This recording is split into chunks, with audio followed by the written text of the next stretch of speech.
পাকিস্তানের ইমরান খান তার সম্পর্কে আপনারা খবর পেয়েছেন যে তাকে নাকি রাওয়ালপিন্ডি জেলখানায় তাকে নাকি শহীদ করে দেওয়া হয়েছে, হত্যা করা হয়েছে। যদিও এই খবরটা নিয়ে এখনো সঠিক তথ্য নাই, এটা নিয়ে কনফিউজড আছে।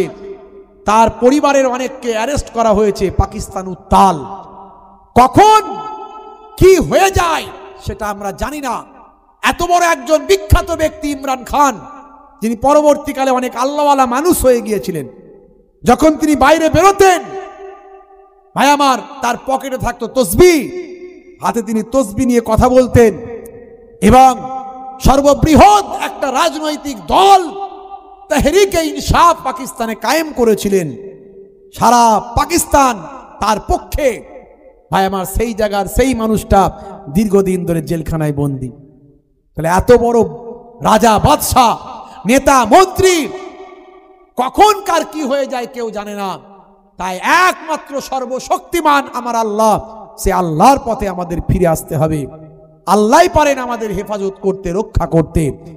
যত বড়ই শক্তিশালী হয় না কেন, যত বড়ই ক্ষমতাবান হয় না কেন, আমার আল্লাহ কি করবেন আমরা জানি না। তাই আল্লাহর পথে সকলকে ফিরে আসুন, সকলেরকে আমার আল্লাহর দিকে রুজু হতে হবে।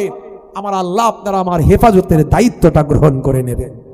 ভাইরা আমার, প্রত্যেকে তেলাওয়াত করতে থাকুন। মোনাজাত হবে 3 বার সূরা ফাতিহা, 3 বার সূরা ইখলাস, 3 বার দুরূদ শরীফ পাক তেলাওয়াত।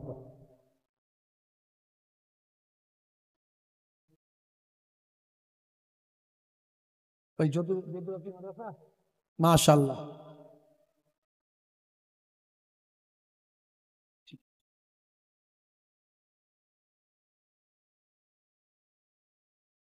আউযু বিল্লাহি মিনাশ শাইতানির রাজিম।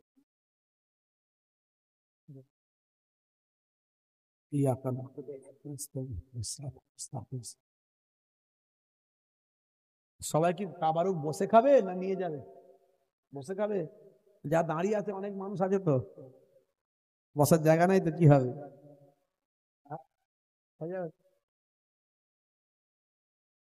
মাশাআল্লাহ, যেটুকু জায়গা আছে এদিক ওদিক করে সব বসে যাবেন।